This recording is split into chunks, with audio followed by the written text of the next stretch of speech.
साथियों, पिछले वीडियो में हम लोगों ने पढ़ा था इंडक्टिव इफेक्ट। उसमें ये तुमको बताया था कि इंडक्टिव इफेक्ट क्या होता है। इंडक्टिव इफेक्ट है displacement of sigma electrons of A covalent bond towards more electronegative atom.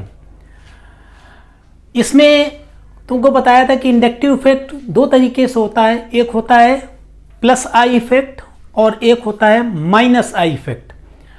Minus I effect में हम तुमको बताया था कि यानी दो तरीके के ग्रुप होते हैं। एक कहलाते इलेक्ट्रॉन अट्रैक्टिंग ग्रुप, वो एटम्स या ग्रुप ऑफ एटम जो इलेक्ट्रॉन को हाइड्रोजन एटम्स के कंपैरेटिवली ज़्यादा इलेक्ट्रॉन को अपनी ओर अटैक करते हैं, उनको हम कहते हैं इलेक्ट्रॉन अट्रैक्टिंग ग्रुप, या उसको हम कहते हैं माइनस आई इफेक्ट। और दूसरे कहलाते हैं इलेक्ट्रॉन रिपेलिंग ग्रुप, यानी वो एटम्स या group of atoms which repel electron less more strongly than hydrogen atom, जिनकी electron repelling power hydrogen atom से ज़्यादा होती है, उनको हम कहते हैं इलेक्ट्रॉन रिपेलिंग ग्रुप और उनको हम रिप्रेजेंट करते हैं प्लस आई इफेक्ट से। और वो एटम जिनकी electron attraction power hydrogen atom से ज़्यादा होती है, उनको हम कहते हैं इलेक्ट्रॉन अट्रैक्टिंग ग्रुप और उनको हम रिप्रेजेंट करते हैं माइनस आई इफेक्ट से। तो इतना इंट्रोडक्शन तुमको बताया था। अब हम आ जाते हैं कि applications of inductive effect. Inductive effects के एप्लीकेशंस क्या हैं? नंबर फर्स्ट है determination of acidic strength of carboxylic acid. यानी क्या है, कार्बोक्सिलिक एसिड की स्ट्रेंथ का डिटर्मिनेशन करना है। सबसे पहले कार्बोक्सिलिक एसिड है RC∼OH, कार्बोक्सिलिक एसिड।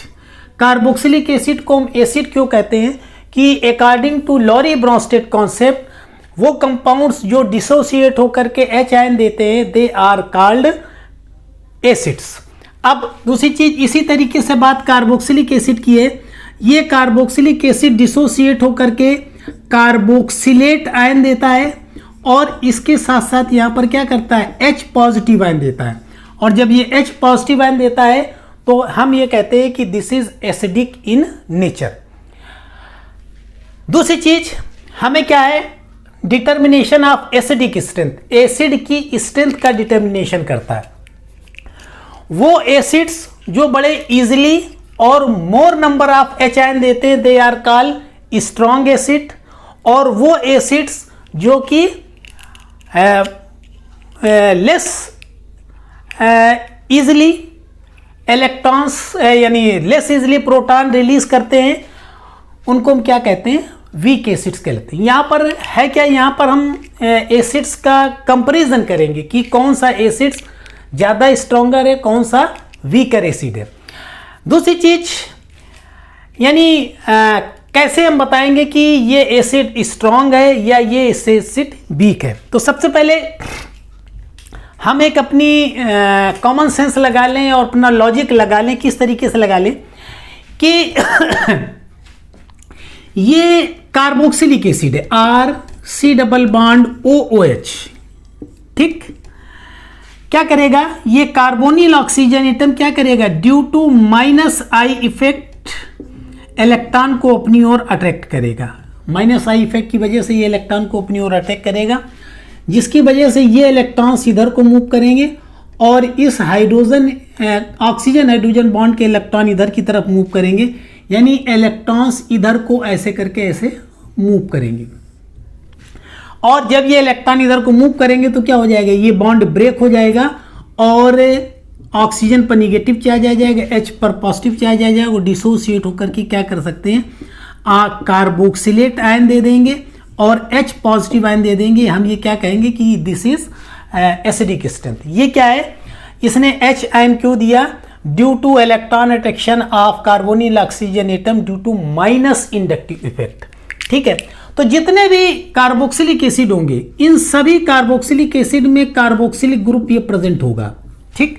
तो कार्बोनिल ऑक्सीजन जो अपनी एक स्ट्रेंथ से इलेक्ट्रॉन को अट्रैक्ट करेगा, वो हर में क्या हो जाएगा, कॉमन हो जाएगा। डिफरेंस क्या होगा, डिफरेंस यहां पर R ग्रुप में होगा।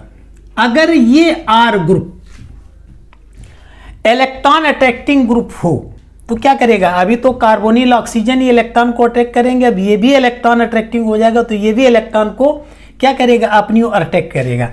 जैसे हम यहाँ पर CH2Cl ग्रुप लगा दें, दिस इज CH2Cl ग्रुप। अब देखो क्या है, क्लोरीन एटम क्या है, इलेक्ट्रॉन अट्रैक्टिंग है, तो कार्बोनिल ऑक्सीजन तो इस इलेक्ट्रॉन को अपनी ओर अट्रैक्ट करेगा ही करेगा, इसके साथ साथ ये क्लोरीन एटम भी इलेक्ट्रॉन अट्रैक्टिंग होने की वजह से इस इलेक्ट्रॉन को अपनी ओर अटैक करेगा, जिससे क्या होगा, ये oxygen hydrogen bond easily break हो जाएगा और आसानी से H पॉजिटिव आयन दे देगा।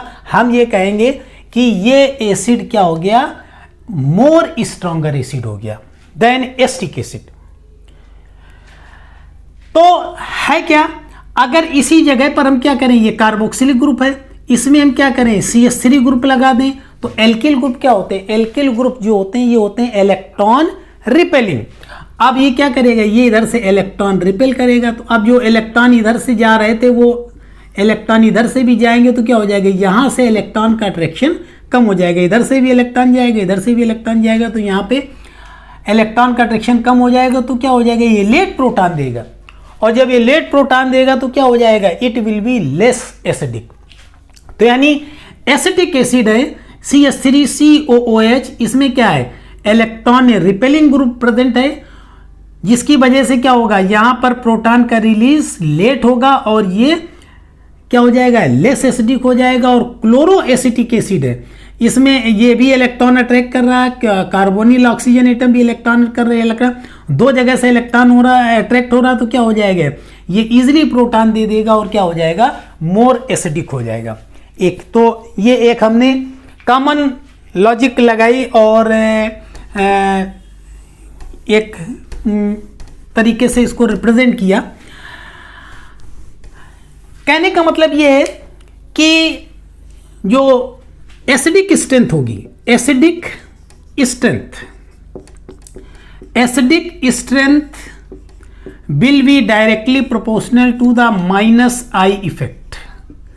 जितना ज़्यादा -I इफेक्ट होगा वो एसिड उतनी आसानी से प्रोटॉन दे देगा और मोर एसिडिक हो जाएगा। और इसके विपरीत acidic strength is inversely proportional to the +I effect. अगर उसमें वहां पर +I इफेक्ट ज़्यादा होगा तो वो लेट प्रोटॉन देगा और क्या हो जाएगा, लेस एसिडिक हो जाएगा। है क्या कि किसी एसिड की एसिडिक स्ट्रेंथ यानी एब्सोल्यूट वैल्यू निकालने के लिए हम क्या करते हैं, यहाँ पर उसका डिसोसिएशन कांस्टेंट्स का डिटर्मिनेशन करते हैं। है क्या कि अगर इस की बात करें हम तो इसके एसिड के डिसोसिएशन कांस्टेंट को हम रिप्रेजेंट करते हैं ए से, Ka इक्वल टू हो जाएगा कंसंट्रेशन ऑफ कार्बोक्सिलेट आयन और concentration of H positive ion, और इसके बाद यहां पर आ जाएगा कंसंट्रेशन ऑफ कार्बोक्सिलिक एसिड। कहने का मतलब यह है कि जो एसिड जितने ज़्यादा H आयन देगा, जितना ज़्यादा H आयन कंसंट्रेशन होगा वो उसका क्या हो जाएगा, वो उतना ही ज़्यादा एसिडिक हो जाएगा। और उसी तरीके से जब H आयन का कंसंट्रेशन ज़्यादा होगा तो Ka की वैल्यू ज़्यादा हो जाएगी। कहने का मतलब ये है कि अगर किसी एसिड के डिसोसिएशन कांस्टेंट की वैल्यू ज़्यादा है, इसका मतलब वो मोर एसिडिक है, और Ka की वैल्यू अगर कम है तो क्या हो जाएगा, वो लेस एसिडिक हो जाएगा। एक दूसरी चीज़ समझना, Ka की वैल्यू कार्बोक्सिलेट आयन के कंसंट्रेशन पर भी डिपेंड करेगी, है ना। अगर कार्बोक्सिलेट आयन का कंसंट्रेशन ज़्यादा है तो Ka की वैल्यू ज़्यादा हो जाएगी, और जब Ka की वैल्यू ज़्यादा हो जाएगी तो क्या हो जाएगा, वो एसिड उतना ही ज़्यादा एसिडिक हो जाएगा। दूसरी चीज़ तो कुछ समझना क्या है, क्या कि यहां पर कार्बोक्सिलेट आयन है, दिस इज R। अच्छा, इसके साथ साथ यहां पर होता क्या है कि Ka इक्वल टू होता है -pKa, ठीक है। तो किसी एसिड की स्ट्रेंथ जितनी ज़्यादा Ka की वैल्यू होगा वो उतना ज़्यादा एसिडिक होगा। इसके अपोजिट क्या हो जाएगा, जिस एसिड की pK वैल्यू जितनी ज़्यादा होगी वो उतना ही कम एसिडिक हो जाएगा। या तुम ये कह सकते हो कि pKa की वैल्यू जिस एसिड की जितनी कम होगी वो उतना ही ज़्यादा एसिडिक हो जाएगा। ठीक, तो ये Ka और pKa की वैल्यू के हिसाब से हम यहाँ निकालते हैं कि कौन सा एसिड मोर एसिडिक होगा और कौन सा एसिड लेस एसिडिक होगा। अब आ जाते हैं हम इस जगह पर, कार्बोक्सिलिक एसिड डिसोसिएट होकर के कार्बोक्सिलेट आयन देता है और H पॉजिटिव आयन देता है क्या कि यहाँ पर कार्बोक्सिलेट आयन यानी RC double bond O negative, ये कार्बोक्सिलेट आयन है। ये कार्बोक्सिलेट आयन जितना ज़्यादा स्टेबल होगा उसका फॉर्मेशन उतना ही ज़्यादा होता, क्योंकि मॉलिक्यूल में क्या टेंडेंसी होती है कि वो मोर स्टेबल स्ट्रक्चर को एक्वायर करना चाहता है। कोई एसिड जो क्या है लेस स्ट्रॉन्ग यानी लेस स्टेबल अगर कार्बोक्सिलेट आयन बनाएगा तो वो क्या हो जाएगा, वो लेस एसिडिक हो जाएगा। अगर मोर स्टेबल कार्बोक्सिलेट आयन बनाएगा तो क्या हो जाएगा, वो मोर एसिडिक हो जाएगा। कैसे? कार्बोक्सिलेट आयन है क्या है, इस पर निगेटिव चार्ज प्रेजेंट है और एनायन की स्टेबिलिटी का डिटर्मिनेशन कैसे होता है, ये निगेटिव चार्ज जितना ज़्यादा डिस्पर्स हो जाएगा वो आयनाइन जो होगा वो उतना ही ज़्यादा स्टेबल हो जाएगा। है क्या कि इसको निगेटिव चार्ज को किस तरीके से डिस्टर्ब कर दें। अगर देखो यहाँ पर क्या है, ये है CH3 C double bond O negative, this is acetate ion, और ये कहाँ से मिलेंगे, ये मिलेंगे एसिटिक एसिड के डिसोसिएशन से। और एक दूसरा क्या है ClCH2 C double bond O negative, this is chloro acetate ion. क्या है कि यहाँ पर ये क्लोरीन एटम क्या है, इलेक्ट्रॉन अट्रैक्टिंग है। जब ये इलेक्ट्रॉन अट्रैक्टिंग है तो ये क्या करेगा, ड्यू टू -I इफेक्ट ये इस इलेक्ट्रॉन को अपनी ओर खींचेगा, जिससे कि इस ऑक्सीजन एटम पर निगेटिव चार्ज की इंटेंसिटी कम हो जाएगी। और जितनी ज़्यादा निगेटिव चार्ज की इंटेंसिटी कम होगी वो एसीटेट यानी वो आयन जो होगा वो उतना ही ज़्यादा स्टेबल होगा।